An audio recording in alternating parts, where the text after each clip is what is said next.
ओम नमोस्तु नमोस्तु नमोस्तु नमोस्तु नमोस्तु। प्रणव लोई शौत्रिकाड़वर्ती अरहंताणम। प्रणव लोई शौत्रिकाड़वर्ती सिद्धाणम। प्रणव लोई शौत्रिकाड़वर्ती आहिर्याणम। प्रणव लोई शौत्रिकाड़वर्ती उवज्जायाणम। प्रणवलोये शौत्रिकाड़वर्ती शवशावणम्। ओंकार बिंदु संयुक्तम नित्यम ध्यायन्ति योगिनः। कामदम मोक्षदम जैव ओंकाराय नमो नमः। मंगलम भगवान वीरो मंगलम गौतमो गणी। मंगलम कुंदकुंदार्यो जैनधर्मोस्तु मंगलम। सर्वमंगल मांगल्यम सर्वकल्याणकारकम। प्रधानम सर्वधर्माणं जैनम जयतु शासनम। नमः शमैशाराय यश्वानुभूत्या चकाशते। चित्स्वभावाय भावाय सर्वभावान्तरच्छिदे। एगोमेशास्यदोपाज्ञान दर्शन लक्षणो। शेषा में बाहिरा भावा सभी संयोग लक्षणा। मारो सुशाश्वत एक दर्शन ज्ञान लक्षण जीव छे। बाकी बधा संयोग लक्षण भाव मुझથી બાહ્ય છે। હું એક શુદ્ધ સદારૂપી જ્ઞાન દર્શનમય કરે। અન્ય તે મારું જડી પરમાણુ માત્ર નથી અરે। જે જાણતો અરહંતને ગુણ દ્રવ્યને પર્યાયપણે। તે જીવ જાણે આત્મને તસુ મોહ પામે લઈ ખરે। નથી અપ્રમત કે પ્રમત નથી જે એક જ્ઞાયક ભાવ છે। એ રીત શુદ્ધ કથાય ને જે જ્ઞાત તે તો તે જ છે। જેમ નેત્ર તેમજ જ્ઞાન નથી કારક નથી વેદ કરે। જાણે જ કર્મોદય નિર્જરા બંધ તેમજ મોક્ષને। ધ્રુવ અચલ ને અનુપમ ગતિ પામેલ સર્વે સિદ્ધને। વંદી કહું સુત કેવળી કથિત આ સમય પ્રાવૃત હો। તું સ્થાપ નિજને મોક્ષ પંથે ધ્યાન ભવ તેહને। તેમાં જ નિત્ય વિહાર કર। नहीं विहर पर द्रव्यो विषय। ओम श्री नमस्तेभ्य नमस्तेभ्य नमस्तेभ्य।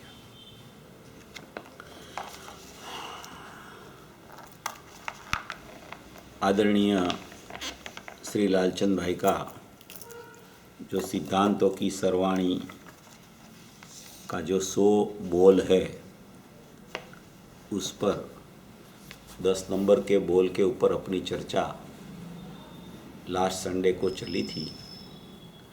उसी को अपन यहाँ आगे बढ़ा रहे हैं। 10 नंबर का जो बोल है वो प्रयोजनभूत बोल है, बहुत अच्छा। उसकी अपन चर्चा देख रहे हैं। पिछले संडे को अपन ने ये सब देख लिया था कि ये आत्मा का स्वभाव ज्ञान और ज्ञान का स्वभाव आत्मा को जानना, उसका मर्म क्या होता है, उसको अपन ने पिछले रविवार को ये अनेकांत अमृत नामक ग्रंथ में से जो आदरणीय लालचंद भाई के प्रवचन है, जो 1 अगस्त 97 और 2 अगस्त 97 को हुआ था, उसके ऊपर जो पूरा स्पष्टीकरण ये वस्तु का आया था, उसकी चर्चा उसमें से अपन ने 4 बोल लेके सिद्ध की थी। वो 4 बोल अभी अपन फिर से दोहरा के उसको आगे बढ़ाएंगे। बहुत अच्छा प्रकरण है। मूल स्वभाव की चर्चा है, द्रव्य का मूल स्वभाव क्या है और ज्ञान की पर्याय का मूल स्वभाव क्या है, उसकी पूरी चर्चा ये बोल में रखी हुई है कि आत्मा का स्वभाव ज्ञान कैसे होता है और ज्ञान का स्वभाव आत्मा को जानना वो क्या होता है। पर को नहीं जानना वो भी बात है, और आत्मा का स्वभाव ज्ञान और ज्ञान का स्वभाव आत्मा को जानना वो मूल बात है। वो मूल बात के ऊपर अपने को विस्तार से समझना चाहिए, वो बात समझ लेते हैं तो उसी में अपना उपयोग चलता है। तो पर को तो जानता ही नहीं है, क्योंकि पर की तरफ लक्ष्य ही नहीं जाता है। इसलिए वो तो सहजता से उपयोग अपने ज्ञायक की तरफ ही चला जाता है। तो अगर ज्ञान का उपयोग पर की तरफ, विभाव की तरफ, संयोग की तरफ जाए ही नहीं, तो फिर तो उसको लक्ष्य करके जानने की प्रवृत्ति नहीं रहती है। जानना तो स्वपर प्रकाशक ज्ञान में सबका होता ही है, मगर लक्ष्य करके जानना और बिना लक्ष्य पूर्वक जानना, उसमें बहुत बड़ा अंतर होता है। तो यहाँ जो ये बात बताई थी कि आत्मा का स्वभाव ज्ञान और ज्ञान का स्वभाव आत्मा को जानना, तो अपन ऐसे सोचे कि आत्मा जो है, त्रिकाली जो द्रव्य है, जो शुद्ध अपरिणामी तत्व है, जो अखंड तत्व है, जिसको ज्ञायक भाव कहा जाता है, जिसको अपरिणामी कहा जाता है, जिसको अनंत गुणों का भंडार कहा जाता है, जिसको स्वाभाविक वस्तु मात्र कही जाती है, ऐसा जो परम निरपेक्ष तत्व, जो मेरा स्वभाव ज्ञायक भाव है, जो अपने में अपने से परिपूर्ण है, उसको परिपूर्ण रहने में किसी की अपेक्षा लागू नहीं पड़ती, ऐसा निष्क्रिय शुद्ध पारिणामी कह, ऐसा परमात्मा स्वभाव जो आत्मा है, उसका स्वभाव ज्ञान कहा। ज्ञान कहने से आत्मा के जो अनंत गुण है, उसमें ज्ञान ही करके ही क्यों लिखा, इसमें क्यों कहा? तो ज्ञान आत्मा का असाधारण गुण है, और वो ज्ञान में ही पूरा आत्मा का जानना, उसका उपयोग वर्तमान है उसमें होता है। और वो जो वर्तमान उपयोग होता है, वो उपयोग ज्ञान गुण का उपयोग होता है। इसलिए आत्मा का स्वभाव ज्ञान कहने से उसमें ज्ञान गुण भी ले सकते हैं, उसमें ज्ञान का त्रिकाल उपयोग भी ले सकते हैं, और उसमें ज्ञान का वर्तमान उपयोग भी, उत्पाद वाला उपयोग, वर्तमान उपयोग भी अपन ले सकते हैं। ऐसे इसमें आत्मा का स्वभाव ज्ञान में ज्ञान गुण, त्रिकाल ज्ञान उपयोग और वर्तमान ज्ञान उपयोग, तीनों आत्मा का स्वभाव कहा जाता है। उसमें त्रिकाली द्रव्य से देखें तो उसमें गुण और त्रिकाल उपयोग को आत्मा का स्वभाव कहने में आता है, और पर्याय ज्ञान का उपयोग लक्षण जो है, उसको भी आत्मा का स्वभाव कहने की बात क्यों आई? क्योंकि वो उपयोग सचमुच में ज्ञान का अंश है, ज्ञान का ही परिणमन है, इसलिए उसको भी स्वभाव कहा जाता है। बाकी त्रिकाली द्रव्य में वो वर्तमान उपयोग नहीं है, वो जो उत्पाद वाला उपयोग है, उसको यहाँ आत्मा का स्वभाव ज्ञान अपन कहे तो वो ज्ञान त्रिकाली द्रव्य में नहीं है, मगर उसको भी स्वभाव क्यों कहने में आता है? क्योंकि वो भी ज्ञान का अंश है, कोई अज्ञान का अंश नहीं है, कोई विभाव का अंश नहीं है, कोई परद्रव्य का अंश नहीं है, कोई उसमें मतिश्रुत अवधि मन पर ये केवल ऐसा कोई 5 भेद रूप विशेषता वो ज्ञान में नहीं है। इसलिए वो ज्ञान उपयोग को भी आत्मा का स्वभाव कहने में कोई बाधा नहीं आती, कोई दोष नहीं लगता। इसलिए यहाँ आत्मा को आत्मा का स्वभाव ज्ञान ऐसा कहने से ये त्रिकाली गुण भी लो, त्रिकाली उपयोग भी ले लो ज्ञान का, और वर्तमान उपयोग में जो उपयोग में जानना जानना जानना जानना चल रहा है, वो भी सचमुच में आत्मा का स्वभाव कहा जाता है। तो ऐसा समझ के यहाँ आत्मा का स्वभाव ज्ञान, और क्या लिखा है? आत्मा का स्वभाव ज्ञान और ज्ञान का स्वभाव, आत्मा का स्वभाव जो ज्ञान कहा, वो जो ज्ञान है, वो जो उपयोग लक्षण है, वो जो सचमुच में त्रिकाली उपयोग भी है, वो जो सचमुच में ज्ञान गुण भी है, उसका ज्ञान का स्वभाव क्या है कि वो ज्ञान का स्वभाव आत्मा को जानना है। आत्मा को जानना ज्ञान का स्वभाव है। उसमें जहाँ क्रिया लागू पड़ती है वो वर्तमान उपयोग कहा जाता है ज्ञान का स्वभाव, और जहाँ क्रिया लागू नहीं पड़ती है, जहाँ मात्र जानना स्वभाव रहता है, वो ज्ञान का स्वभाव है। वो उपयोग लक्षण त्रिकाल भी कहा जाता है और ज्ञान गुण भी उसमें कहा जाता है। जैसे अपन ने आत्मा का स्वभाव ज्ञान में त्रिकाली ज्ञान गुण, त्रिकाली ज्ञान उपयोग और वर्तमान उपयोग लिया, ऐसा ही ज्ञान का स्वभाव आत्मा को जानना है, उसमें भी अपन एक वर्तमान क्रिया वाला उपयोग ले सकते हैं, क्योंकि उसमें तो सचमुच में जानने में आ ही रहा है प्रत्येक समय में बाल गोपाल सबको। और वहाँ त्रिकाल उपयोग देखे तो वो त्रिकाल उपयोग में भी पूरा भगवान आत्मा ज्ञान का जो त्रिकाल उपयोग है उसमें वर्त रहा है, और ज्ञान गुण के साथ तो वो अनन्य ही है, इसलिए वहाँ तो जानना स्वभाव रहता ही है। ऐसा आत्मा का स्वभाव ज्ञान और ज्ञान का स्वभाव आत्मा को जानना सचमुच में ये पद्धति है, ये एक स्थिति का वर्णन है, ये एक व्यवस्था का वर्णन है। इसमें कभी खलेल नहीं आती।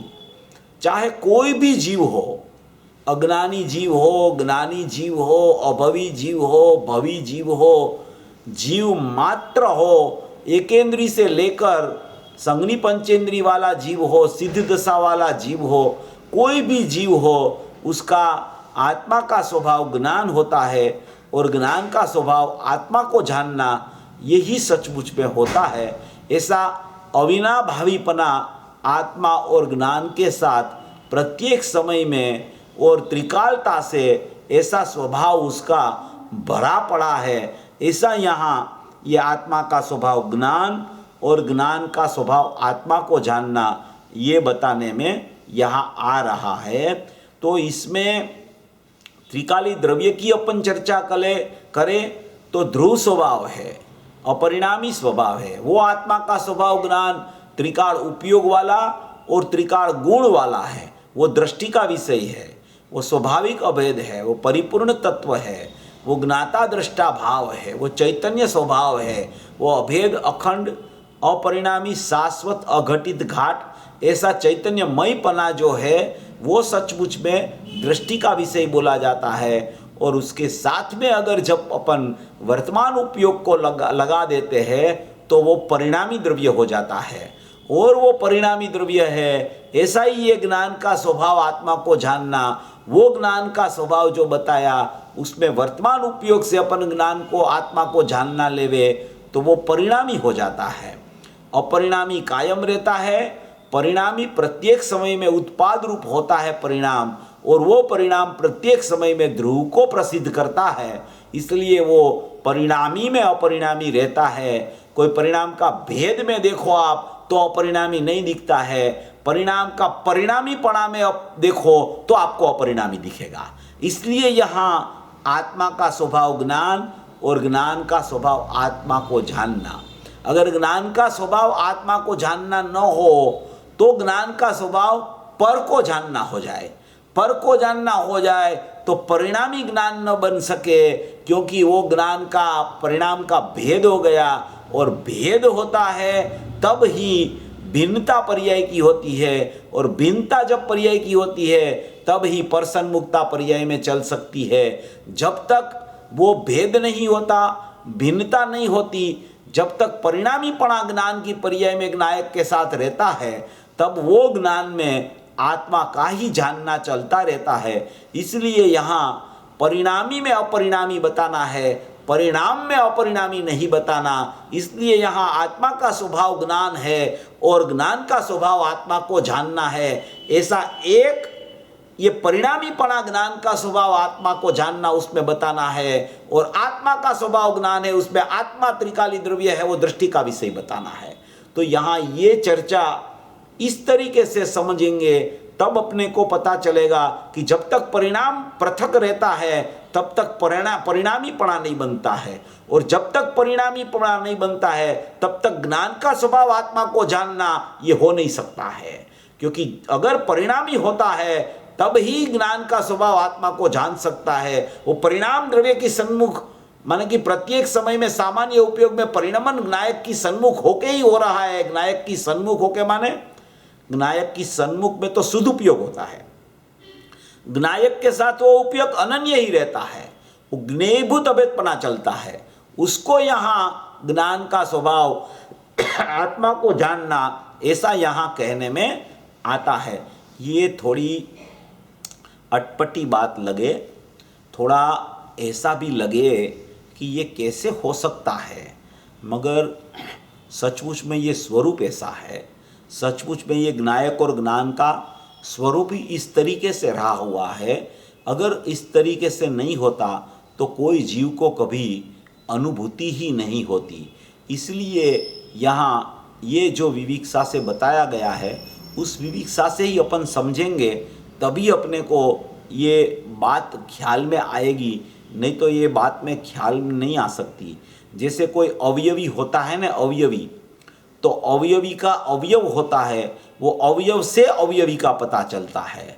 वो अपन बहुत बार दृष्टांत देते हैं कि ये शरीर परिणाम को प्राप्त जो इंद्रियां हैं वो सब शरीर के अवयव है।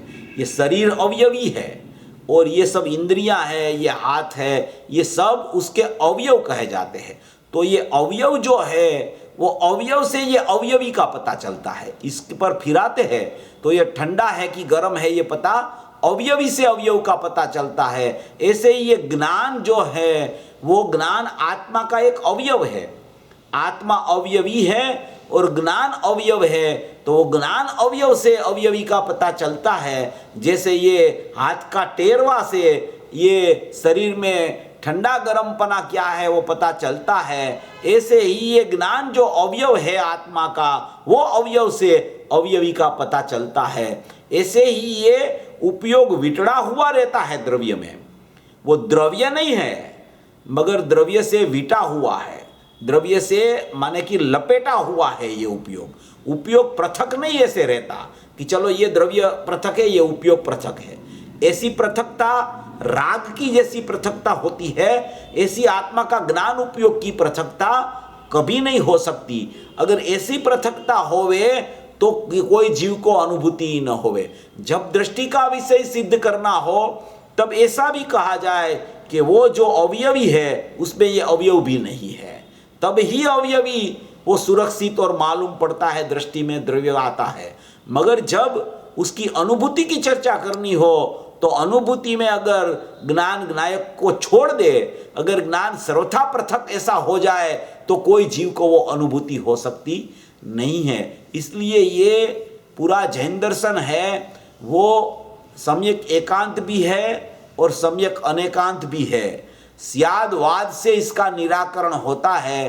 तो इसमें यहाँ आत्मा का स्वभाव ज्ञान वो सम्यक एकांत त्रिकाली द्रव्य की बात है, और ज्ञान का स्वभाव आत्मा को जानना वो जो ज्ञान में आत्मा बस रहा है उसकी अनेकांतिक चर्चा है।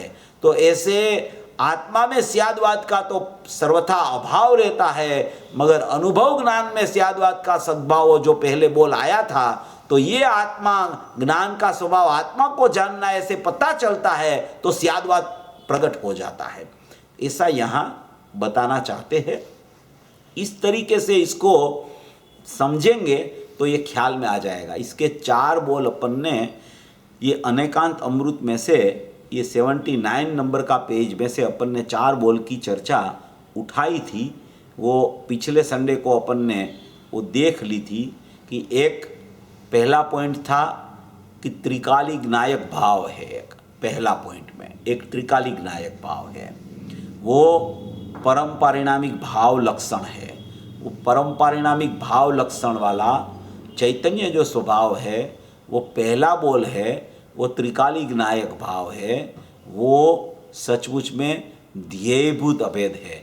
ये 79 नंबर का पेज है अनेकांत अमृत में, वो यहाँ 79 नंबर के पेज में है ये प्रवचन। तो ये पहले में पहली बात है वो त्रिकालिक नायक भाव है, वो शाश्वत एक रूप अखंड चैतन्य तत्व है, वो दृष्टि का विषय त्रिकालिक नायक भाव पहला बोल है। दूसरा बोल उसमें से प्रति समय एक उपयोग प्रकट होता है, वो उपयोग को सचमुच में प्रकट होने वाला उपयोग, उत्पाद होने वाला उपयोग, जिसमें क्रिया है, वो उपयोग को पर्यार्थिक नयिका पारिणामिक भाव कहा जाता है। जो अपन ने पढ़ा था, पूज्य लालचंद भाई ने जो बात की थी उसी के ऊपर अपनी चर्चा चल रही है। देखो यहाँ इसमें 79 नंबर का पेज में दूसरा पैराग्राफ में यही बात लिखी है, द्रव्य स्वभाव एक और एक उपयोग का भी स्वभाव है, वो भी पारिणामिक भाव से है। पहले द्रव्य पारिणामिक भाव से है, वो द्रव्यार्थिक नयिका विषय, और ये भेद है, ये व्यवहार नयिका विषय होने पर भी वो पारिणामिक भाव से है। वो भेद होने पर भी, वो पर्यार्थिक नयिका विषय होने पर भी वो पारिणामिक भाव पर है। ये जो आपने स्क्रीन पे ये जो निकाला है ना, वो अनेकांत अमृत का पेज नहीं है, ये अलग पेज दिखा रहा है। 79 नंबर का अनेकांत अमृत पुस्तक है, उसका पेज है तो निकालो, नहीं तो इसको छोड़ दो। 320 गाथाનું છે આ તો। नहीं, ये 320 गाथा नहीं है, तो अनेकांत अमृत चल रहा है। तो ये जो 79 नंबर का पेज है उसमें ये लिया है। हाँ, ये बराबर है। द्रव्य स्वभाव एक और एक उपयोग का भी स्वभाव है, वो भी पारिणामिक भाव से है। पहले द्रव्य पारिणामिक भाव से है, द्रव्यार्थिक नयिका विषय, और ये भेद है, ये व्यवहार नयिका विषय होने पर भी वो भी पारिणामिक भाव से है। वो पारिणामिक भाव किसको कहने में आता है कि जिसको कर्म का उदय, उपशम, क्षयोपशम की क्षय की अपेक्षा न हो, निरपेक्ष हो, उसको पारिणामिक भाव कहने में आता है। ये पर्यार्थिक नयिका पारिणामिक भाव है। ये पर्यार्थिक का नयिका पारिणामिक भाव किसको बोला जाता है? यहाँ उपयोग लक्षण को, उत्पाद वाली पर्याय को, एक समय की क्रियाशील पर्याय को पर्यार्थिक नयिका पारिणामिक भाव कहा जाता है। द्रव्यार्थिक नयिका पारिणामिक भाव है, वो सचमुच में द्रव्य स्वभाव है। पर्यार्थिक नयिका पारिणामिक भाव है, वो एक समय का निरपेक्ष उपयोग, जिसको कर्म की कोई उदय उपशम क्षयोपशम की सापेक्षता न लगे, ऐसा निरपेक्ष प्रगट जो उपयोग, क्रियाशील उपयोग है, उसको पर्यार्थिक नयिका पारिणामिक भाव कहने में आता है। और ये नायक भाव है, वो द्रव्यार्थिक नयिका पारिणामिक भाव है। इसमें दोनों में फेर इतना है, मगर स्वभाव दोनों है, दोनों स्वभाव है। एक द्रव्य का स्वभाव है, द्रव्यार्थिक नयिका विषय त्रिकाली द्रव्य परम पारिणामिक भाव, वो परम पारिणामिक भाव है, वो आश्रयभूत तत्व है, वो दृष्टि का विषय है, वो द्रव्यार्थिक नयिका विषय त्रिकाली द्रव्य है। और ये जो पर्यार्थिक नयिका पारिणामिक भाव है, ये सचमुच में एक समय का परिणाम है, उत्पाद वाला परिणाम है, क्रियाशील परिणाम है, पर्यार्थिक नयिका विषय है, इसलिए उसको पर्यार्थिक नयिका पारिणामिक भाव कहने में आया है। ये दो बात अपन ने देख ली थी। उसके बाद में जो कहा जाता है, देखो ये तीसरा पैराग्राफ है, उसमें बता रहे हैं अभी जो ये उपयोग है उसको स्वभाव कहा, वो उपयोग है उसमें स्वपर का प्रतिभास होता है। अभी तीसरी बात, एक नायक भाव त्रिकाली द्रव्य, दूसरा उसका प्रगट उपयोग होता है, ज्ञान का उपयोग। प्रत्येक समय में ज्ञान ज्ञान ज्ञान ज्ञान ज्ञान परिणमन रूप क्रियाशील ज्ञान है, उसको उपयोग कहा जाता है। अभी वो प्रगट उपयोग हुआ, उसमें क्या होता है? तो ये कहते हैं कि वो उपयोग में स्व और पर का प्रतिभास होता है। तो स्व और पर का जो उपयोग में प्रतिभास होता है, वो उपयोग का लक्षण है। कोई भी वर्तमान उपयोग प्रगट रूप होवे उत्पाद रूप प्रगट उपयोग होवे, वो स्वपर के प्रतिभास के बिना वो उपयोग नहीं होता। इसलिए उसको स्वपर प्रतिभासमय उपयोग कहा जाता है, स्वपर प्रकाशक ज्ञानमय उपयोग कहा जाता है, स्वपर की झलकमय उपयोग कहा जाता है, स्वपर का अवभाषणमय उपयोग कहा जाता है। वो उपयोग है पर्यार्थिक नहीं का पारिणामिक भाव, वो उपयोग है उत्पाद रूप, वो उपयोग आया है द्रव्य में से, वो द्रव्य है द्रव्यार्थिक नहीं का पारिणामिक भाव, परम पारिणामिक भाव, उसमें से निकला हुआ उपयोग है पर्यार्थिक नहीं का पारिणामिक भाव। वो उपयोग प्रकट है, उसको स्वपर का प्रतिभास प्रत्येक समय में, वो उपयोग में प्रत्येक समय में होता है। ये स्वाभाविक उपयोग की स्थिति है।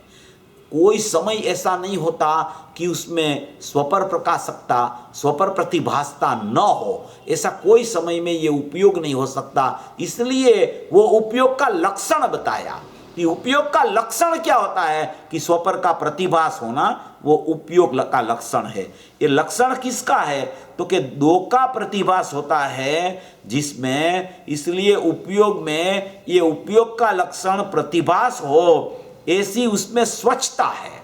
क्या कहते हैं, वो उपयोग जो है, वो उपयोग का लक्षण जो है, उसमें जो स्वपर का प्रतिभास होता है, वो स्वपर का प्रतिभास कैसे हो जाता है उपयोग में, क्योंकि वो उपयोग है, उसमें स्वच्छता है। जैसे दर्पण में स्वच्छता होती है, ऐसे ये उपयोग में स्वच्छता है। तो वो स्वच्छता के कारण स्व और पर दोनों ज्ञेय वो इसमें झलकते हैं। ऐसा एक उपयोग पर्यार्थिक नहीं का पारिणामिक भाव में ये स्व और पर, ज्ञायक भाव और कर्म की सत्ता, ज्ञायक भाव और संयोग की सत्ता, ज्ञायक भाव और बंधमोक्ष की सत्ता, ये सब सत्ता यहाँ ये उपयोग रूप पर्यार्थिक नहीं का पारिणामिक भाव में झलकती है, झलकती रहती है। ये उपयोग पर्यार्थिक नहीं का पारिणामिक भाव है। वो लक्षण कहा, उसमें स्वपर का प्रतिभास कहा, वो स्वपर का प्रतिभास हुआ, वो उपयोग का लक्षण प्रतिभास है, उसमें ऐसी स्वच्छता है। वो स्वच्छता आत्मा में एक स्वच्छत्व नाम की शक्ति है, वो द्रव्य में व्याप्ति है, गुण में व्याप्ति है, और उसकी पर्याय के उपयोग में भी वो स्वच्छता व्यापक होती है। आत्मा में एक स्वच्छत्व नाम की शक्ति कही गई। अमूर्तिक आत्म प्रदेशों में लोकालोक का आकारों से मेचक, मेचक माने कोई मलिनता नहीं, मेचक माने कि ऐसा उसका आकार वहां प्रकट होता है। ऐसी मेचक रूप, मेचक अर्थात अनेक आकार रूप, ऐसा उपयोग जिसका लक्षण है, ऐसी वो स्वच्छत्व शक्ति को भी उपयोग लक्षण कह के पुकारा। उसका मतलब ये है कि ज्ञान का उपयोग की स्वच्छता के साथ वो स्वच्छत्व का परिणमन को अभेद गिन के, वो ज्ञान का उपयोग में जो जानना होता है, ज्ञान का उपयोग में जो सचमुच में प्रतिभासित होता है, वो उसकी स्वच्छता का परिणमन, स्वच्छत्व शक्ति का और ज्ञान का जानने का परिणमन, उसको दोनों परिणमन को अभेद कह के वो उपयोग की स्वच्छता में ये स्व और पर झलकता है, ऐसा यहाँ बताया गया है। देखो ये थोड़ा सूक्ष्म लगे तो थोड़ा उपयोग को विचार में लेना, क्योंकि ये बात सब आत्मा की है और आत्मा के ज्ञान की चर्चा चल रही है। इसलिए थोड़ा समझ के उपयोग को बराबर यहाँ लगाएंगे तो ये बात समझ में न आवे ऐसी नहीं है। इसलिए जैसे दर्पण अपन देखते हैं ना, रोज सवेरे अपन दर्पण के सामने खड़े रहते हैं, तो अपने को दर्पण भी दिखता है और अपना मुंह भी दिखता है उसमें, हैं। ऐसे ही ये ज्ञान रूपी उपयोग जो है उसमें एक ज्ञायक भाव भी प्रतिभासित होता है और बाहर के पदार्थ भी और दूसरी पर्यायें भी यहाँ ये उपयोग में स्वच्छता के कारण प्रतिभासित होती रहती है, ऐसा यहाँ बता रहे हैं। पुरुषार्थ सिद्धि उपाय की पहली गाथा में ये स्वपर का प्रतिभास का दृष्टांत देखे अमृतचंद्र आचार्य देव ने दर्पण तल इव कह के बहुत स्पष्टीकरण अच्छा पुरुषार्थ सिद्धि उपाय में कहा है। उस अपेक्षा से यहाँ समझना तो ये स्वच्छता नाम की शक्ति भी वो गुण में व्याप्ति है, द्रव्य में व्याप्ति है, गुण में व्याप्ति है और पर्याय में उपयोग में भी वो स्वच्छता व्यापक होती है। तो ये यहाँ 3 पॉइंट की चर्चा, एक ज्ञायक भाव, दूसरा उसमें से प्रकट होने वाला उपयोग, तीसरी बात, वो उपयोग का लक्षण स्वपर का प्रतिभास, माने कि वो स्वच्छता है इसलिए स्वपर का प्रतिभास होता है। अभी वो स्वपर का प्रतिभास है, वो उपयोग लक्षण है। वो उपयोग लक्षण का नाम क्या है? तो कि वो उपयोग था, वो उपयोग उसकी स्वच्छता के कारण, स्वच्छता में स्वपर का प्रतिभास के कारण उसका वो उपयोग का नाम अभी ज्ञेयाकार ज्ञान हो गया। ज्ञेयाकार ज्ञान, ज्ञेयाकार ज्ञान क्यों हो गया? ये चौथा पॉइंट है। ज्ञेयाकार ज्ञान क्यों हो गया? क्योंकि ये स्व भी ज्ञेय है, पर भी ज्ञेय है। स्व भी ज्ञेय है, दूसरी पर्याय भी ज्ञेय है। वो दोनों स्व और पर ज्ञेय यहाँ झलकते हैं, इसलिए वो ज्ञान है, वो ज्ञेयाकार वो ज्ञान को कहा जाता है। सचमुच में वो ज्ञान है तो ज्ञानाकार, सचमुच में है उसमें तो ज्ञान का ज्ञान रूप परिणमन, सचमुच में वो उपयोग में है तो सचमुच में जानना जानना जानना ऐसा परिणमन, मगर उसकी स्वच्छता के साथ अभेदता देख के वो स्वच्छ है ऐसा कहा गया। और स्व और पर ज्ञेय दोनों यहाँ झलकते हैं, इसलिए उसको स्वपर का प्रतिभास कहा गया। और स्वपर का प्रतिभास यहाँ होता है, इसलिए वो उपयोग का नाम, उपयोग की स्वच्छता में से उसको ज्ञेयाकार ज्ञान कहने में आया। ये 4 पॉइंट जो है, एक ज्ञायक भाव, एक उसका उपयोग लक्षण, एक तीसरा स्वपर का प्रतिभास रूप उसका उपयोग, और चौथा उसका नाम ज्ञेयाकार ज्ञान। ये इतना हो जाए न, तब तक तो जीव का कोई दोष ही नहीं है, कोई दोष नहीं है, दोष भी नहीं है, और कोई सम्यक प्रकार से गुण भी प्रकट नहीं हुआ, और कोई मिथ्यात्व नाम का दोष भी नहीं हुआ। ये प्रत्येक समय की प्रक्रिया, समयवर्ती प्रक्रिया उपयोग में चल रही है, और त्रिकालवर्ती, त्रिकाली ध्रुव परमात्मा ऐसे न ऐसे विद्यमान है। ऐसी एक त्रिकाली ध्रुव की सत्ता, वो आत्मा का स्वभाव ज्ञान, और वो ज्ञान का स्वभाव वो उपयोग लक्षण है। वो उपयोग लक्षण में आत्मा को जानना, क्योंकि वो उपयोग लक्षण आत्मा में से आया है, इसलिए वो अनन्यपना छोड़ता नहीं है, इसलिए उसका स्वभाव आत्मा को ही जानना है। मगर वो ज्ञेयाकार ज्ञान में ज्ञायक रूप से ज्ञात होने पर भी ज्ञेयाकार ज्ञान हुआ, ज्ञायक भाव, उपयोग लक्षण, स्वपर प्रतिभासमय उसका उपयोग का लक्षण, और उसका नाम ज्ञेयाकार ज्ञान। वो ज्ञेयाकार ज्ञान में वो ज्ञान का स्वभाव आत्मा को जानता होने पर भी ये अज्ञानी क्यों हो जाता है? प्रत्येक समय में या तो वो अज्ञानी हो जाता है, या तो वो सम्यक ज्ञानी हो जाता है।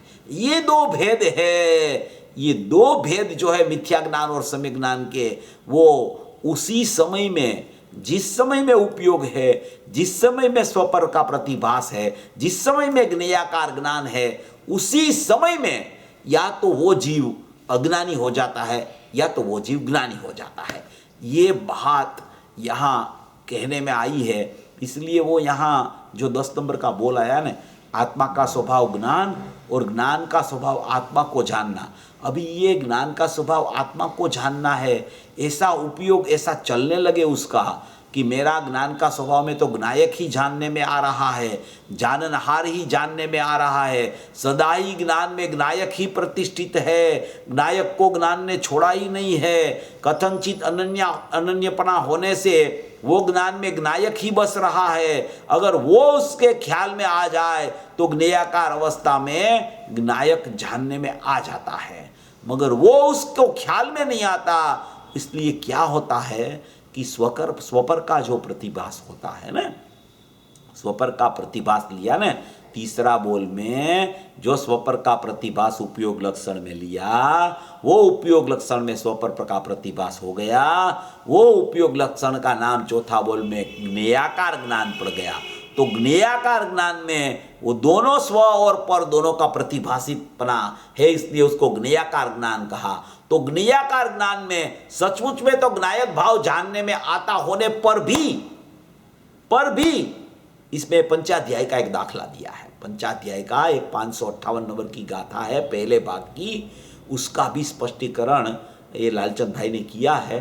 थोड़ा मैं वो भी बता देता हूँ, फिर इस बोल की अपन चर्चा आगे बढ़ाएंगे, क्योंकि ये जो इस तरीके से अपन समझेंगे ना, तभी अपने को ये पता चलेगा कि इसमें ये कहना क्या चाहते हैं ये बोल में। इसलिए ये बोल को खाली मैं ही कह के इसको समाप्त नहीं करता हूँ। लालचंद भाई ने इसमें क्या स्पष्टीकरण किया है वो आप लोगों को बताता हूँ। आप लोग ये अनेकांत अमृत का ये प्रवचन भी पढ़ना तो आपको एकदम ज़्यादा ख्याल में आएगा। अपन तो मुख्य मुख्य पॉइंट लेते हैं, मगर अपन इसको स्पष्टीकरण भी अपना इसका देख लेते हैं। देखो ये अभी ये 80 नंबर का पेज पे है, वो 80 नंबर का पेज थोड़ा पढ़ के मैं वहाँ से फिर वो अपना ये जो पंचाध्याय का दृष्टांत है ना उस पर अपन जाएंगे। देखो यहाँ लिखा है 80 नंबर का पेज पे, ये उपयोग का लक्षण क्या, दूसरा पैराग्राफ है 4 dt के बाद में। ये उपयोग का लक्षण क्या कि स्वपर को जानना ऐसे नहीं लिया। गुरुदेव का प्रताप से बहुत वर्षों से गुरुदेव के परिचय में आए हो, उसने बहुत तो सुना हो, समझे भी हो, मगर एक महत्व की बात है वो अपन मुख्य करके कहते हैं। गुरुदेव के व्याख्यान हो गए हैं उसके ऊपर। ये उपयोग जिसका लक्षण है ऐसी स्वच्छत्व शक्ति, द्रव्य में स्वच्छत्व शक्ति है, उसका ज्ञान गुण में स्वच्छत्व शक्ति शक्ति रूप से है, और उपयोग में व्यक्ति रूप से स्वच्छत्व शक्ति है। तो उपयोग तो प्रकट होता है समय समय पर, उसमें स्वच्छता आती है। और द्रव्य गुण में जो स्वच्छ शक्ति में स्वच्छता है वो प्रवाह पर्याय में आया स्वच्छत्व शक्ति का। तो सबको ये लागू पड़ता है, भवी हो कि अभवी, मिथ्या दृष्टि हो कि सम्यक दृष्टि, उसका ये स्वभाव है। ये एक बात हुई। उपयोग का स्वभाव लोकालोक का प्रतिभास होना, ऐसा स्वभाव है, ये उपयोग का लक्षण है। उपयोग का लक्षण क्या बताया, लोकालोक का प्रतिभास होना।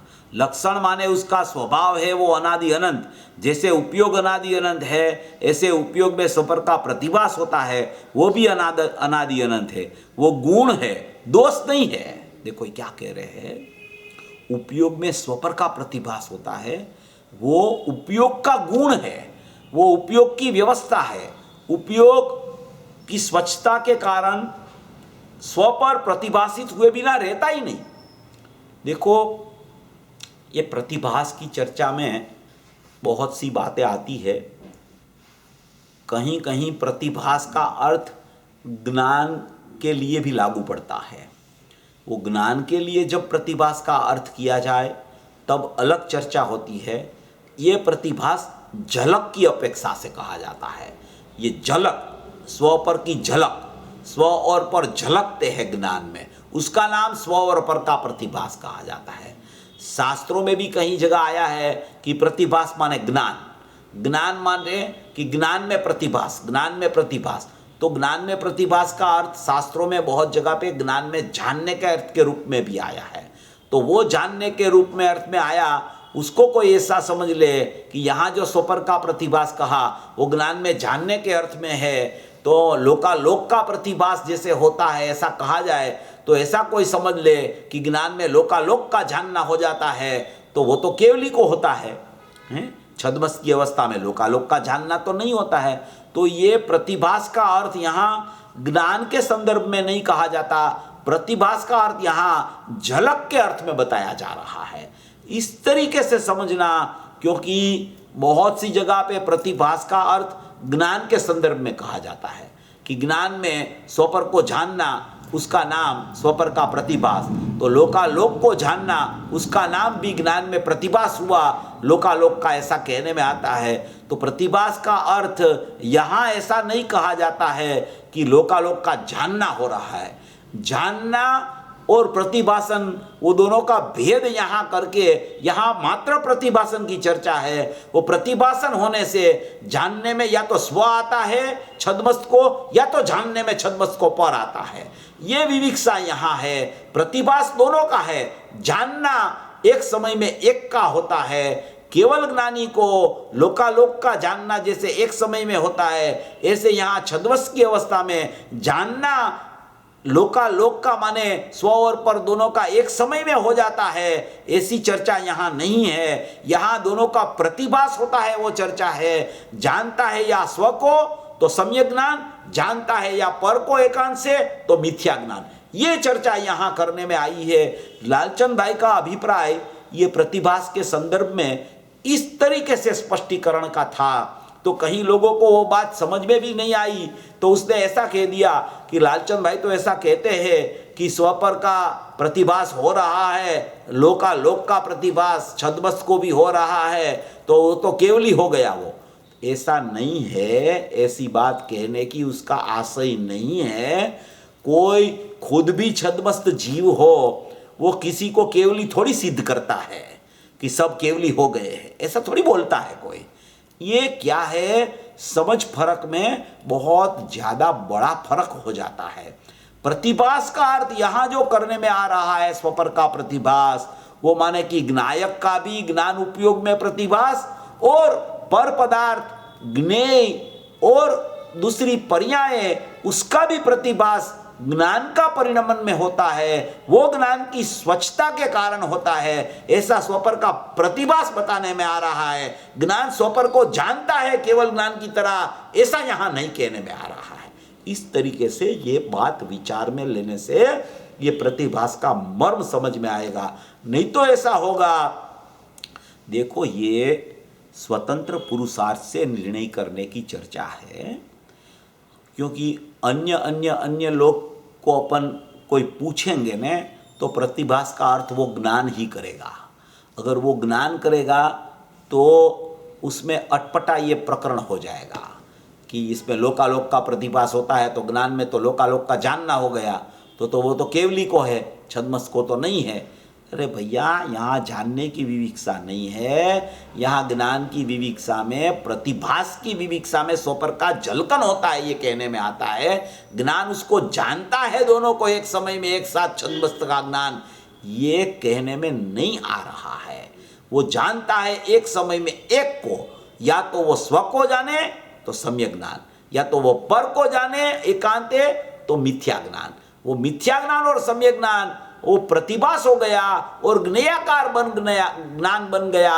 वो ज्ञेयाकार ज्ञान में जानना स्व का है कि पर का है, बस उसमें टर्निंग पॉइंट है। वहां सम्यक दृष्टि और मिथ्या दृष्टि का प्रकरण शुरू होता है। ये ज्ञायक भाव है, उपयोग प्रकट हो रहा है, उसका में स्वपर का प्रतिभास हो रहा है, और चौथा ज्ञेयाकार ज्ञान है। वो चार तक एक ज्ञायक भाव, दूसरा उसका उपयोग, तीसरा उपयोग में स्वपर का प्रतिभास, चौथा उसका नाम ज्ञेयाकार ज्ञान। वो चार बोल तक तो सब ज्ञान उपयोग की तीनों में स्वाभाविकता है, और ज्ञायक भाव तो निरपेक्ष निष्क्रिय तत्व स्वाभाविक है ही। तो ये पूरी परिणामी द्रव्य की स्वाभाविक चर्चा चल रही है। वो परिणामी द्रव्य को, उसका जो परिणमन वो उपयोग का होता है, उसको ज्ञेयाकार ज्ञान बोला। वो ज्ञेयाकार ज्ञान क्यों बोला कि स्व और पर दोनों ज्ञेय है, और दोनों ज्ञेय वो उपयोग में झलकते हैं, इसलिए वो उपयोग का नाम, वो स्वपर की सापेक्षता से यहाँ उसका उपयोग का नाम ज्ञेयाकार ज्ञान कहा। अगर वो सापेक्षता को छोड़ो और वो ज्ञान को देखो, तो ज्ञान अपने में ज्ञान ज्ञान ज्ञान, जानना जानना जानना, उपयोग लक्षण उपयोग लक्षण उपयोग लक्षण वर्त रहा है। स्वपर का प्रतिभास को न देखो, ज्ञेयाकार ज्ञान होता ही नहीं, तो वो उपयोग लक्षण जो दूसरा पॉइंट में लिया, वो उपयोग लक्षण पर्यार्थिक नहीं का पारिणामिक भाव द्रव्य में से निकला है, द्रव्य पारिणामिक भाव रूप है, उसमें निकलने वाला अंश भी पर्यार्थिक नहीं का पारिणामिक भाव है।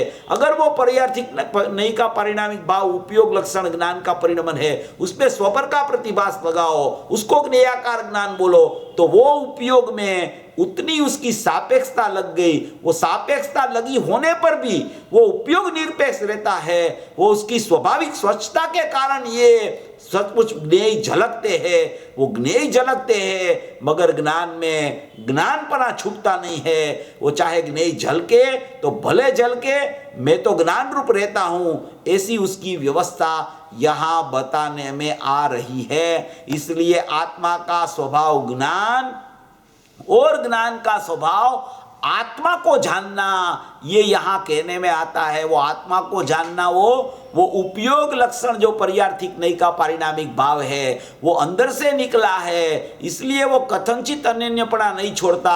इसलिए उसका लक्षण आत्मा को जानना ही है, और वो लक्षण में स्वपर का प्रतिभास हुआ और उसको ज्ञेयाकार ज्ञान बोल दिया। अभी ज्ञेयाकार ज्ञान होने से क्या हुआ, उसकी चर्चा ये पंचाध्याय की गाथा लेके यहां करने में आया है।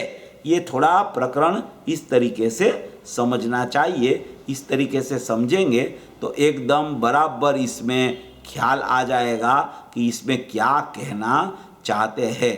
देखो ये यहाँ और ये 81 नंबर का पेज निकालना, थोड़ा 81 नंबर का पेज, 81 नंबर का पेज में वो बीच में पैराग्राफ है, वहाँ वो लिखा है पूरा 1 2 3 कह के, वो 81 नंबर का पेज, वो 320 गाथा निकल गई फिर से। 81 नंबर का पेज में आप निकालना, उसमें लिखा है पहला बोल है ज्ञायक भाव, वो अनादि अनंत है।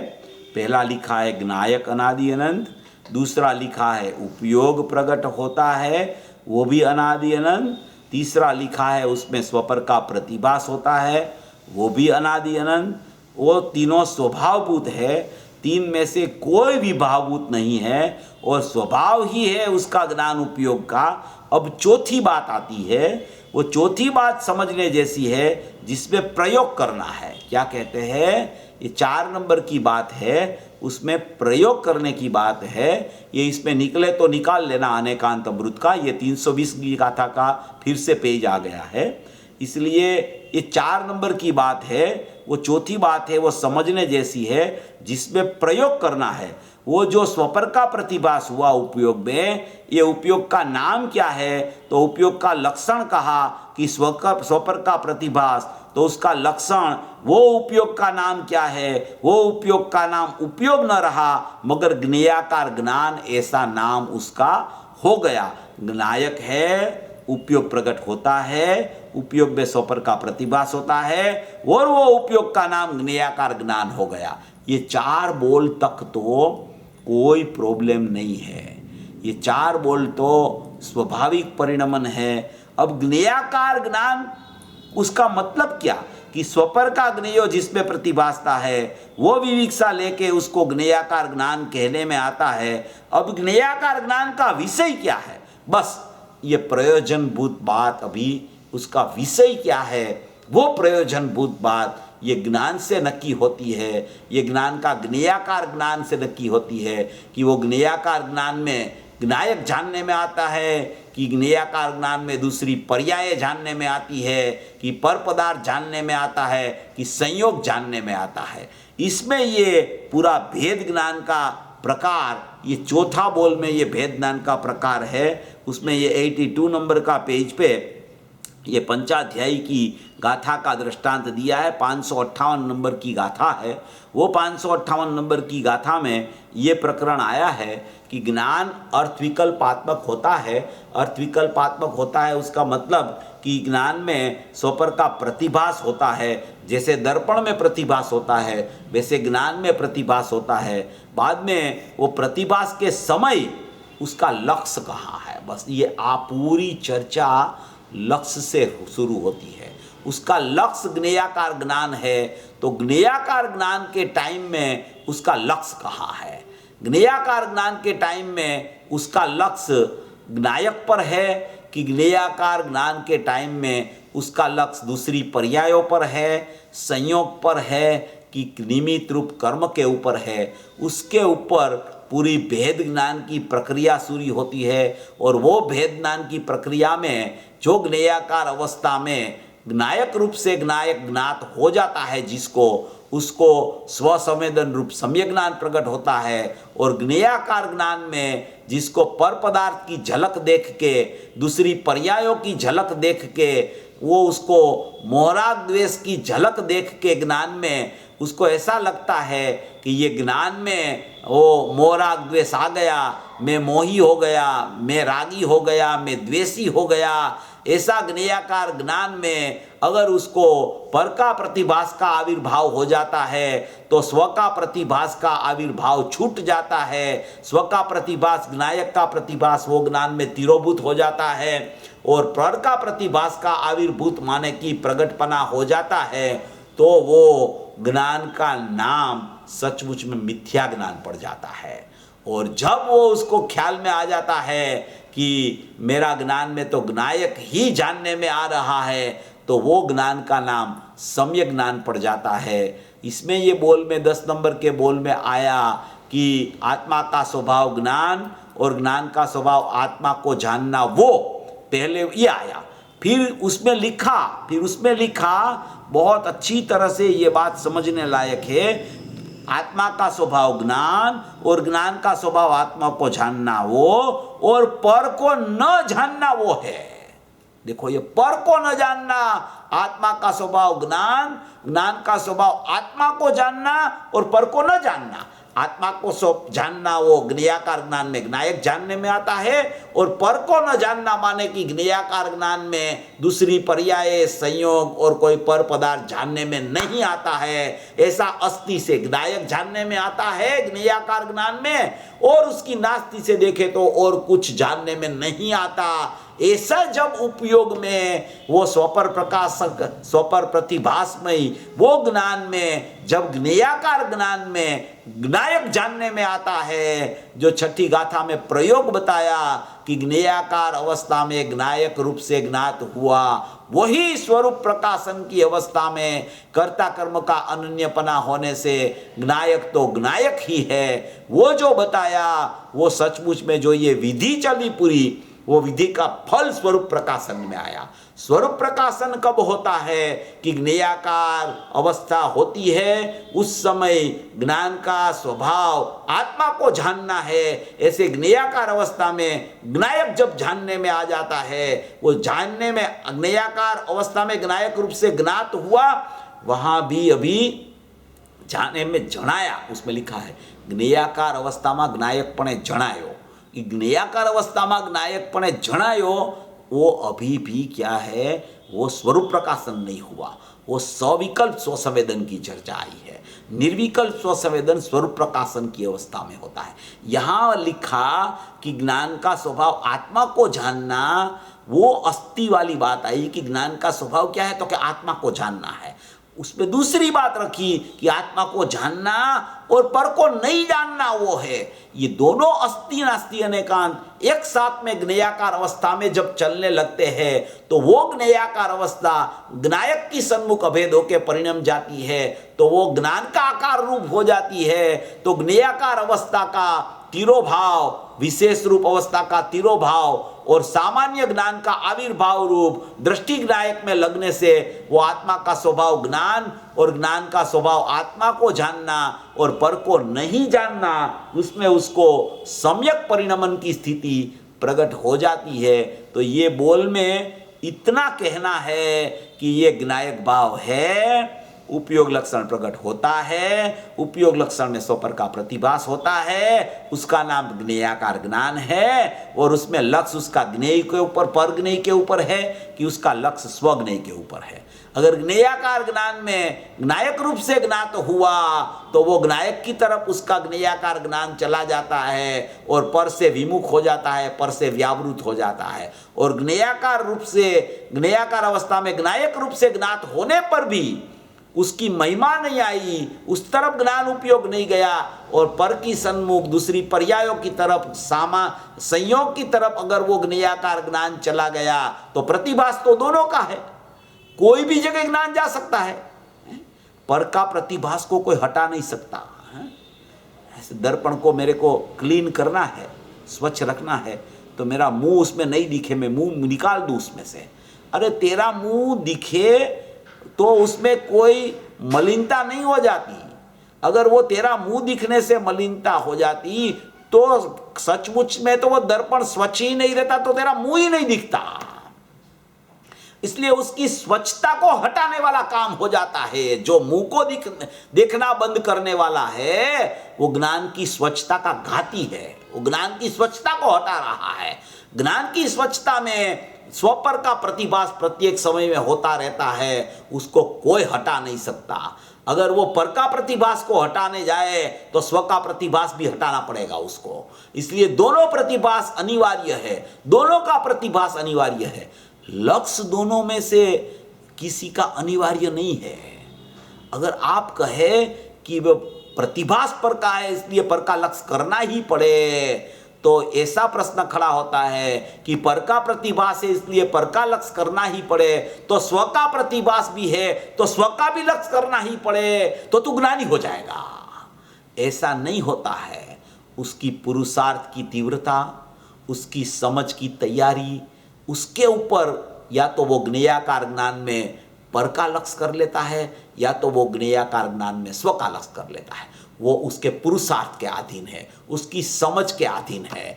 ये जगह पे ही पूरा टर्निंग पॉइंट है कि ये मैं पर को जानता हूं कि मैं स्व को जानता हूं। बस ये पूरा टर्निंग पॉइंट यहां खड़ा होता है। इसलिए यहां लिखा कि पर को न जानना वो सचमुच में ज्ञान का स्वभाव है। ज्ञान का स्वभाव आत्मा को जानना और पर को नहीं जानना, अस्थि से आत्मा को जानना और नास्ति में पर को नहीं जानना। ऐसा ज्ञान का स्वभाव है कि ज्ञान पर को जानता ही नहीं है, ज्ञान ज्ञायक को ही जानता है। ऐसा जब ज्ञेयाकार ज्ञान में सचमुच में ज्ञानाकार होके ज्ञायक प्रकट हो जाता है तो सचमुच में उसको अनुभूति वहाँ उसी समय हो जाती है। उसका नाम सम्यक ज्ञान कहा जाता है। अगर ऐसा होने पर भी, जानने में आता होने पर भी वो जानने में न आवे तो सचमुच में उसको पर की तरफ ही लक्ष्य जाता है, क्योंकि पर को जानना तो बंद किया नहीं और स्व का जानना उसको अभी हो नहीं रहा। तो उसका उपयोग पर ज्ञेयाकार में ज्ञेयाकार ज्ञान में पर झलकता है, वो ज्ञेयाकार ज्ञान को आविर्भाव करता है तो वो पर को ही आविर्भूत कर लेता है। ये पूरी रमत ज्ञान में है। ज्ञान में ही एक ज्ञान में स्व का भी आकार है और पर का भी आकार है।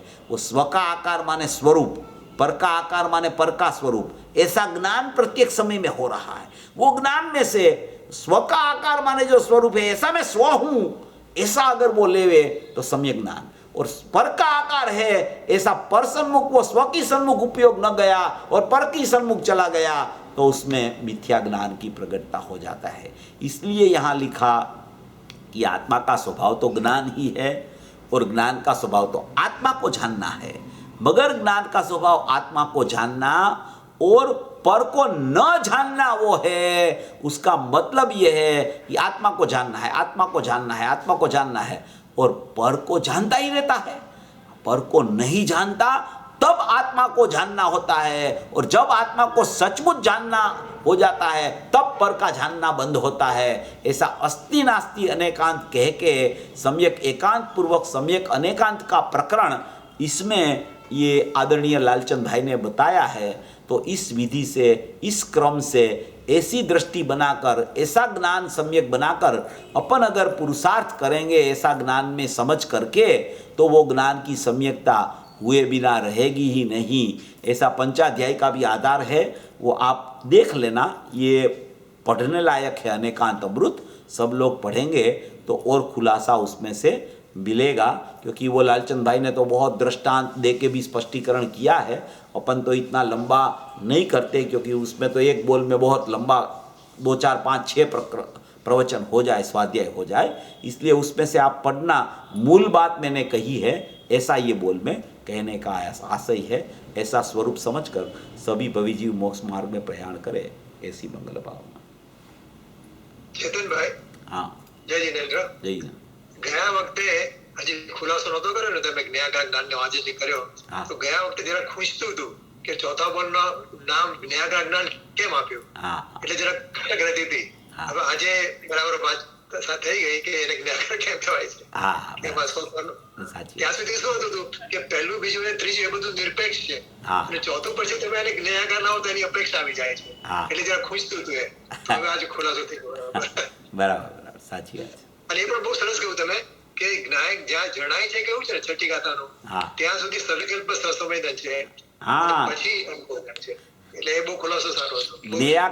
જ્ઞેયાકાર અવસ્થામાં જ્ઞાયકપણે જણાયો એમ લખ્યું છે એમાં। જ્ઞેયાકાર અવસ્થામાં જ્ઞાયકપણે જણાયો એમ લખ્યું છે ત્યાં ટૂંકમાં। એ જણાયો એટલે કે એ જણાઈ ગયો છે, એ તો સ્વરૂપ પ્રકાશનની અવસ્થા આવે છે। જ્ઞેયાકાર અવસ્થામાં જ્ઞાયકપણે જણાયો એ હજી સવિકલ્પ સ્વસંવેદનમાં આવ્યો છે, કારણ કે જ્ઞેયાકાર અવસ્થામાં જ્ઞાયકપણું એટલે કે જ્ઞાન જણાનું છે એને, એટલે કે પર નથી જણાતું એવા સવિકલ્પ સ્વસંવેદનમાં આવી ગયો છે એ। એટલે હવે એ સ્વવિકલ્પ स्वसंवेदन जो जीव आया है वो नियम से स्वरूप प्रकाशन में चला जाएगा और स्वरूप प्रकाशन होगा होगा और होगा ही, ऐसा कर्ता कर्म का अनन्यपना हो ही जाएगा। उसका वो प्रकरण वो छठी गाथा में दूसरा पैराग्राफ में लिया है, वही चर्चा है उसमें, बहुत अच्छी चर्चा। अनुभूति वक्ते તમારું જે જ્ઞાનાકાર અને જ્ઞાનાકાર જ્ઞાન એક નાનકડા જ્ઞાન થઈ ગયું હવે। हाँ, ज्ञानाकार ज्ञान क्यों कहने में आया उसको? અનુભૂતિ वक्ते, हाँ, अनुभूति वक्ते ज्ञानाकार ज्ञान क्यों कहने में आया? क्योंकि अभी कोई ज्ञेयों की सापेक्षता उसमें लगती नहीं। वो ज्ञेयों की जब तक सापेक्षता लगती है तब उसको ज्ञेयाकार ज्ञान कहने में आता है। मगर अभी वो ज्ञान तो ज्ञायक में चला गया, तो वो ज्ञान का आकार जैसा निकला था अंदर से वैसे ही ज्ञान का आकार होके वो ज्ञायक को भेंटता है। इसलिए उसको ज्ञेयों की सापेक्षता नहीं लगती, इसलिए उसको ज्ञान का आकार, जैसे ज्ञायक में से ज्ञान आया तो वो तो ज्ञायक आकार है, ज्ञान का आकार है, वो वही आकार रूप अनुभूति में ऐसा ही आकार बनता है, तब ही अनुभूति होता है। वो आकार माने स्वरूप, वो ज्ञान का स्वरूप हो गया। अभी ज्ञेयाकार ज्ञान जब होता था तब ज्ञेयों का स्वरूप वाला ज्ञान था, अभी वो ज्ञान में अनुभूति हो गई तो ज्ञान का स्वरूप वाला आकार में, स्वरूप माने आकार माने स्वरूप, वो ज्ञान ही हो गया सचमुच में। वो ज्ञान में ही सचमुच में अनुभूति होती है। वो निरपेक्ष ज्ञान में निरपेक्ष द्रव्य बसता है, सापेक्ष ज्ञान में वो निरपेक्ष द्रव्य नहीं बसता है। इसलिए वहाँ वो ज्ञानाकार ज्ञान में ही ज्ञायक का प्रत्यक्ष वेदन रूप ख्याल आता है, ऐसा ऐसा कहने में आता है। Very good, very good. Okay, Chetanbhai જયચિંદ્રેન્દ્ર, તમે હમણાં કહ્યું ને કે આ બુકમાંથી વાંચી લેજે, તો એ બુક કયું પ્રકરણ? અનેકાંત અમૃત, અચ્છા, એમાં પાંચમું અને છઠ્ઠું પ્રવચન છે, તે તમે વાંચજો। 8 પ્રવચન છે, એમાં પાંચમું અને છઠ્ઠું પ્રવચન છે, એમાં આનું સ્પષ્ટીકરણ બધું આવી ગયું છે ટૂંકમાં। હાજી, thank you so much Chetanbhai. Chetanbhai, એક સવાલ છે કે જ્યાં સુધી ઉપયોગમાં પ્રતિભાસ થાય છે એમાં તો ભેદ ન થાય, બરાબર? જ્યારે ઉપયોગનું પરિણમન થાય, પર્યાય થાય, ત્યારે સ્વ કે પરનું લક્ષ્ય થાય અને ત્યારે ક્યાં તો સમ્યક દર્શન થાય, ક્યાં તો મિથ્યા દર્શન થાય, બરાબર છે? એટલે ઉપયોગમાં તો પરિણમન ન થાય, ભેદ જ્ઞાન ન થાય। उपयोग, जो उपयोग प्रकट होता है ना, वो उपयोग ही सचमुच पर्याय कहो, उपयोग कहो, परिणमन कहो, वो उपयोग में ही सब होता है। मगर वो उपयोग में जब तक ज्ञेयाकार अवस्था भी बनती है, मगर वो ज्ञेयाकार अवस्था में जानना किसका होता है उसके ऊपर सम्यक परिणमन की मिथ्या परिणमन का आधार रहता है।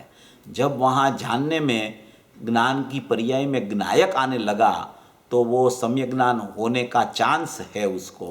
अगर ज्ञान की पर्याय में ऐसा उसको लगे कि ज्ञायक भी जानने में आता है और पर भी जानने में आता है, क्योंकि स्वपर का प्रतिभास तो ज्ञान की पर्याय में होता है, तो अपन एक को ही खाली रखे, उसकी जगह दोनों को रखे तो क्या फर्क पड़ जाएगा।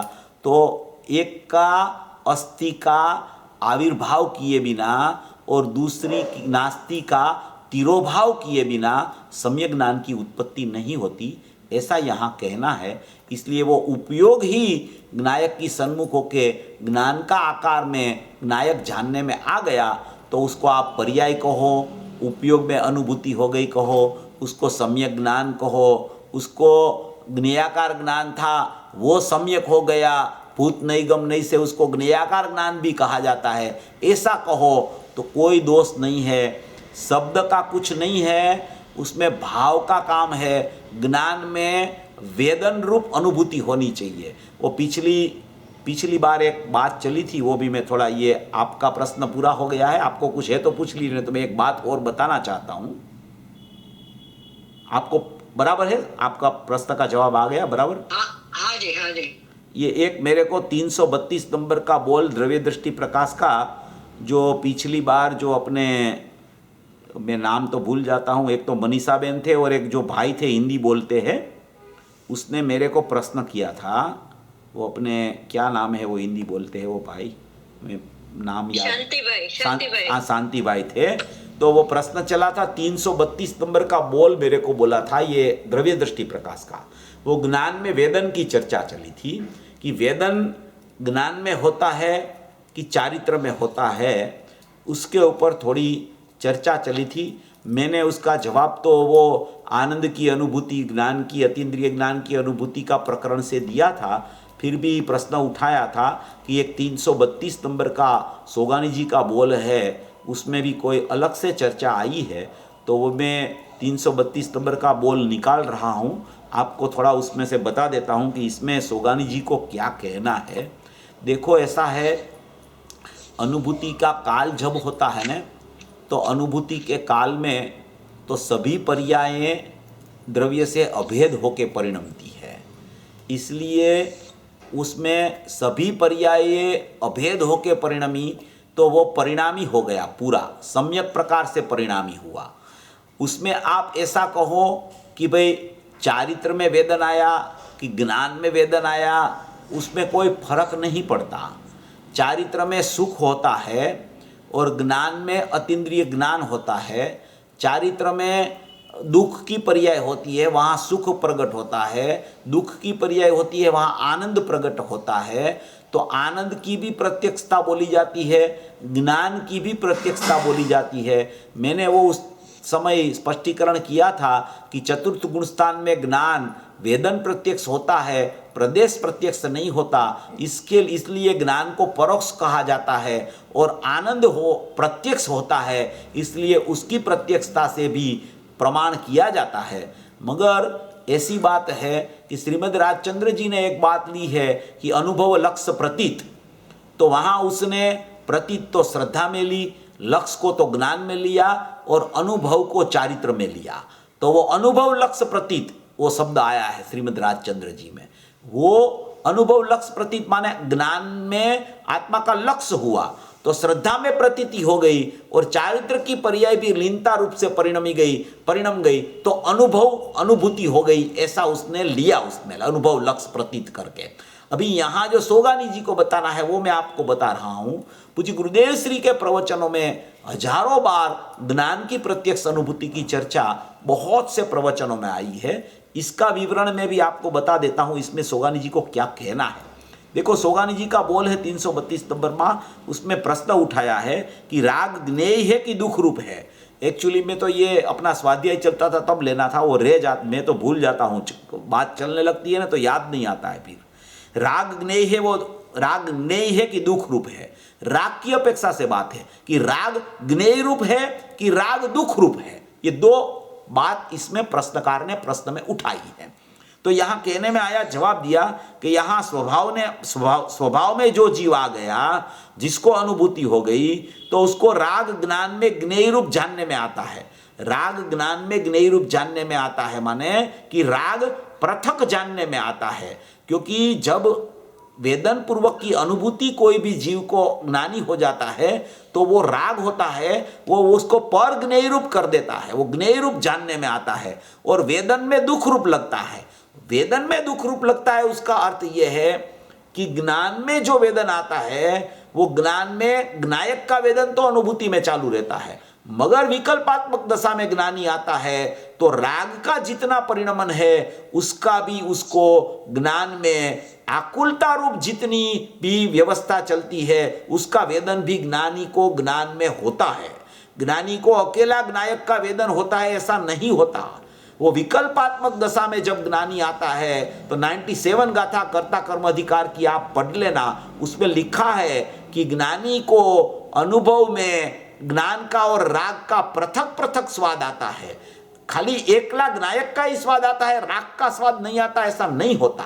ज्ञानी को राग का और ज्ञायक का अनुभूति के काल में तो अकेला ज्ञायक जानने में आता है, वो तो अबुद्धिपूर्वक राग है, उसकी तो बात छोड़ दो। मगर विकल्पात्मक दशा में जब ज्ञानी आता है तो उसको सचमुच में ज्ञायक को भी ख्याल में आता है, जानने में, वेदन में, ज्ञान में आता है, और राग चल रहा है जितना, उतना राग उसको दुखरूप वेदन लगता है। दुखरूप वेदन माने उसके ज्ञान में ऐसा वेदन भी चलता है कि ये राग दुखरूप है, वो मुझे सदुपयोग में से बाहर निकाल देता है, मेरी परिणति रखता है मगर मेरा उपयोग पलट जाता है, वो च्युत हो जाता है ज्ञायक से, इसलिए वो राग भी उसको दुखरूप भाषित होता है, ऐसा कहने में आता है, ऐसा कहना चाहते हैं आप।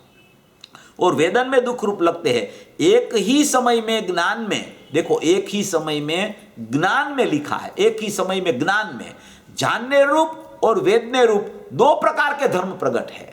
ज्ञान में प्रकट है ये दोनों धर्म, जानने रूप और वेदन रूप। जानना भी ज्ञान का है और वेदन भी ज्ञान का है। वो दोनों धर्म एक ही समय में ज्ञान में प्रकट होते हैं। ज्ञान में ही वेदन होता है, ज्ञान में ही जानना होता है, ऐसा कह रहे हैं।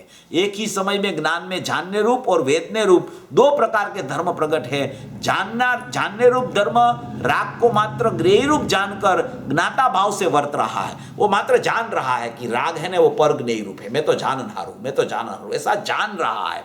वेदन रूप धर्म वेदन करता है। ज्ञान में वेदन रूप धर्म भी है, जानने का धर्म भी है और वेदना भी धर्म है। वो वेदन रूप धर्म है, वो वेदन करता है, तब ज्ञाता भाव होने से राग की आकुलता का वेदन दुख रूप लगता है। राग की आकुलता का वेदन ज्ञान में आता है, वो वेदन दुख रूप लगता है। इस रीत से ज्ञान का दोनों धर्म एक साथ में वर्तता है, यही अनेकांत है। देखो ये ज्ञान में ही दोनों धर्म वर्त रहे हैं। वेदन ज्ञान का ही होता है, ज्ञान के अलावा किसी का वेदन नहीं होता। आनंद का वेदन भी बोला गया है, वो अनुभूति की अपेक्षा से है, चतुर्थ गुण स्थान में ऐसा कहा जाता है। इस तरीके से इसको समझना चाहिए, ऐसा समझ लेना इसको।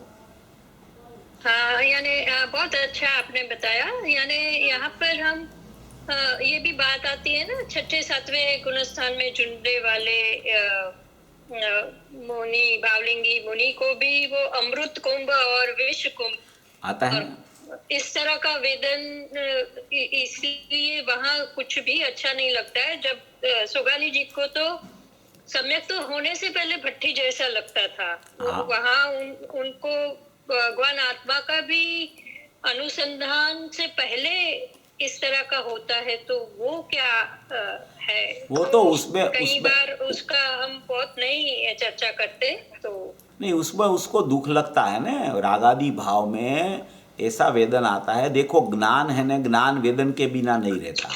या तो ज्ञान में आत्मिक वेदन होता है, या तो ज्ञान में राग का वेदन होता है। राग का वेदन या तो ज्ञायक का वेदन, दोनों में से किसी का वेदन के बिना ज्ञान रहता नहीं है।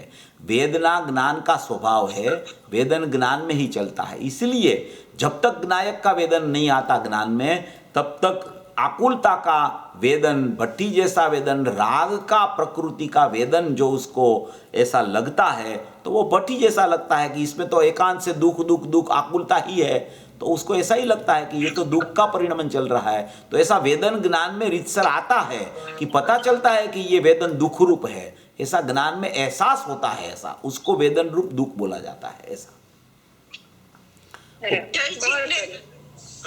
જય જીનેન્દ્ર ચેતનભાઈ, આપે સમજાવ્યું કે જ્ઞાનમાં સ્વપદ પ્રકાશક એવો સ્વભાવ છે, પણ મેં પહેલા એવું સમજ્યું હતું કે સમ્યક દર્શન હોય એટલે યા તો જ્ઞાની થઈ જાય, તો અજ્ઞાનીને જ્ઞાનમાં તો માનવું એવું જ હોય છે ને કે હું પરને જાણું છું, પણ વસ્તુમાં તો એવું છે જ નહીં, સ્વને જ જાણતો હોય છે, જ્ઞાન જ્ઞાનને જ જાણે છે, તો એમ જ થયું ને। ज्ञान तो ज्ञान को ही जानता है, वस्तु में ऐसा नहीं है, मगर वो मानता नहीं है, उसको मानता नहीं है। वो मानता नहीं है कि ज्ञान ज्ञान को ही जानता है, ज्ञान नायक को ही जानता है, ज्ञान पर को नहीं जानता, वो मानता नहीं है। ये मान्यता की भूल बहुत बड़ी लंबी है, अनंत प्रकार के मिथ्यात्व है। इसलिए ये मानना चालू कर दे तो उसका परिणमन सम्यक होने का अवकाश चालू उसको हो जाएगा। ऐसा એટલે જ્ઞેયાકાર જેવી વસ્તુ નથી પણ જ્ઞાનાકાર જ છે, કારણ કે હું પોતાને જાણી શકું એવી જ વસ્તુ વ્યવસ્થા છે ને, હું પરને જાણી ऐसा नहीं है, ऐसा नहीं है। प्रत्येक समय में ज्ञेयाकार बनता है, ऐसा एकांत से ज्ञानाकार ही है, ऐसा नहीं है। ऐसा गुरुदेव ने भी ज्ञानाकार ही ऐसा कहा है। वो कहने का आशय ये है कि तू ज्ञेयाकार में से ज्ञेय का लक्ष्य छोड़ दे और ज्ञान में ज्ञायक का अनुभव कर, इसके लिए ज्ञानाकार कहा है। बाकी शास्त्रों में ज्ञेयाकार अवस्था का प्रकरण बहुत जगह पे आया है। पूज्य गुरुदेव श्री ने भी कहा है एकांत से ज्ञानाकार ही है, ऐसा बिल्कुल नहीं है, ऐसा मानना भी मत। अगर एकांत से ज्ञानाकार मान लोगे तो कोई जीव अज्ञानी ही नहीं रहेगा। अगर ज्ञानाकार ही होगा तो ज्ञेयाकार होगा ही नहीं, तो ज्ञेय का लक्ष्य ही कैसे होगा जीव को, और ज्ञेय का लक्ष्य नहीं होगा तो वो अज्ञानी भी नहीं हो सकता है, तो सभी ज्ञानी हो जाएंगे। ऐसा प्रकरण नहीं है। ज्ञेयाकार ज्ञान प्रत्येक समय में होता है, ऐसा नहीं होता है। એટલે અજ્ઞાની હોય ત્યાં સુધી પણ જ્ઞાની થાય પછી ज्ञानी होने के बाद में भी ज्ञेयाकार ज्ञान होता है।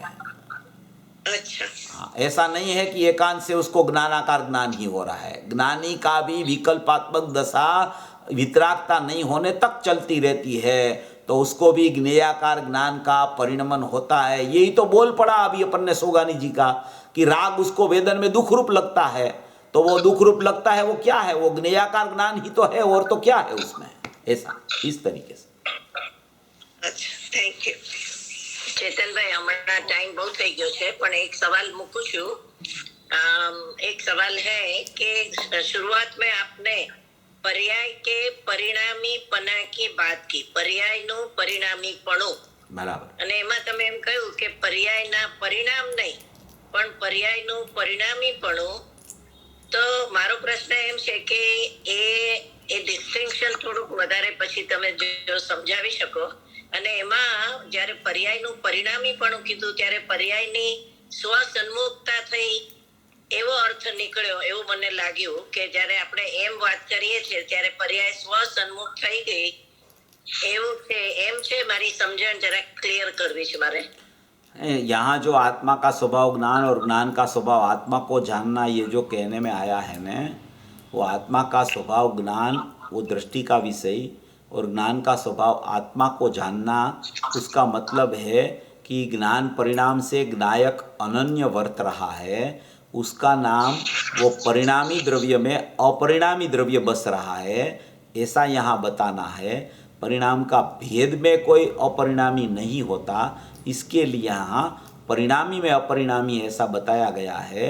वास्तव में परिणामी में अपरिणामी है ऐसा जब ख्याल में आ जाता है तब ही वो परिणामी का नाम सम्यक ज्ञान पड़ जाता है। जब तक परिणाम का भेद रहता है तब तक वो परिणाम का भेद में अपरिणामी नहीं बसता है। इसलिए इसकी थोड़ी लंबी चर्चा है, अपन अगले स्वाध्याय में उसको थोड़ा स्पष्टीकरण उसको अच्छी तरह से ले लेंगे। नियम सार की 38वीं गाथा में भी ये बात आई है कि आत्मा आत्मा को जानता है, वो सातों तत्व का समूह पर द्रव्य है, और आत्मा आत्मा को जानता है। वो उसमें लिया कि जीवादि बहितचम वो हेयम और उपादेय अपणोपा, ऐसा लिया न कि सातों तत्व का समूह पर द्रव्य है और उपादेय आत्मा को उपादेय आत्मा है, आत्मा को आत्मा उपादेय है। तो वो प्रकरण क्या है उस विधि उसको समझकर अपन ये परिणामी अपरिणामी की चर्चा अगले सेशन में ले लेंगे अच्छी तरह से। बहुत अच्छा। ભાઈ જરાક હમણાં મોડું થઈ ગયું છે, પણ હમણાં જાણવાના વેદનાની વાત થઈ ને, તો એકચ્યુઅલી તો વેદન એટલે જાણવું જ છે ને। અને જ્યારે જાણવામાં જો સુખનું વેદન થયું તો આપણી અનુભૂતિ થઈ, તો અહીંયા સુખનું વેદન, અને જો દુઃખનું થયું તો એ દુઃખનું વેદન। બાકી વેદન ઇઝ ઓલ્સો જાણવું જ છે ને, એમાં કઈ આ સમયે જાણવું ને બીજા સમયે વેદન એવું તો છે નહીં। नहीं, एक ही समय में वो जानने रूप वेदता है, वो जानने रूप वेदता है, एक ही समय में होता है। वो सम्यक प्रकार से जानना, उसका नाम ही वेदन कहा जाता है। वो ज्ञान का सम्यक प्रकार जब होता है ना, उसको सम्यक प्रकार से जानना कहो या तो उसको वेदन कहो, कोई भी भाषा से आप उसको बात कर सकते हो। एक्चुअल में ज्ञान और ज्ञायक का भेद विलीन हो जाए, उसका विकल्प छूट जाए दोनों का, उसका नाम वो सम्यक प्रकार से जानना या तो उसको वेदन कहा जाता है। जब तक भेद रहता है तब तक विकल्प खड़ा होता है। विकल्प में क्या होता है कि वो अनुभूति नहीं होती, इसलिए उसको वेदन नहीं कहा जाता। वो ज्ञान में ज्ञान का वेदन या आकुलता है तो उसका ज्ञान होता है, या तो निराकुलता है तो उसका ज्ञान होता है, उसको वेदन कहा जाता है। इस तरीके से उसका अर्थ समझ लेना। અને ભાઈ હવે આવતી વખતે લેજો આ બોલના અનુસંધાનમાં આપણે જ્ઞાન તે આત્મા ને જ્ઞાન માત્ર આત્મા ઈ જે બે વાત એમાં આવે છે ને, અને આમ તો જ્ઞાન તે આત્મા એટલે ને આપણે ત્રિકાળ લેવું, અને પછી જ્ઞાન માત્ર આત્મા ઈ જે આપણે સમયસરની જે 14 બોલથી સમજાવ્યું છે પરિશિષ્ટમાં, ને આગળ વધારે ઈ બે જણાનો બેનો આપણે અહીંયા સમન્વય કરી શકીએ। देखो ऐसा है कि आप लोग है न, पहली बात तो मेरे को एक बार कहना भी था और आज आपने पूछा इसलिए कह देता हूँ कि आप शब्दों पे मत जाइए। जब तक आप शब्दों पे जाओगे तब तक आपको ज्ञान का वास्तविक भाव ख्याल में नहीं आएगा। ज्ञान वो आत्मा और ज्ञान वही आत्मा, ये सब शब्दों की ये सब रचनाएं होती है। वहाँ जो प्रकरण में जो सिद्ध करना है उस अपेक्षा से आचार्य भगवान ने भी लिखा होता है। अपने को सब वो समझना नहीं समझना ऐसा नहीं, मगर एकांत से शब्द की गूंथनी में अपना ज्ञान का व्यापार को मत रोक देना। नहीं तो क्या होगा कि वहाँ ज्ञान है वो आत्मा लिखा है, यहाँ ज्ञान आत्मा लिखा है, फिर वो ज्ञान आत्मा है उसी का ही अब वही गाथा का 14-15वीं बार का प्रवचन गुरुदेव का सुनोगे तो उसमें भी ज्ञान वही आत्मा बोला होगा, तो फिर विकल्प खड़ा हो जाएगा कि वहाँ वो बोला था यहाँ ये बोला है। इसलिए ये क्या होता है, अपने को भाव से निर्णय करना, अकेला शब्द में मत जाना। शब्दों की मारा मारी जो बता रहे हैं न, जो भी जहाँ भी शब्दों की मारा मारी चलती है न, वो भाव से च्युत हो जाता है वो जीव, वो भाव तक नहीं पहुँचता।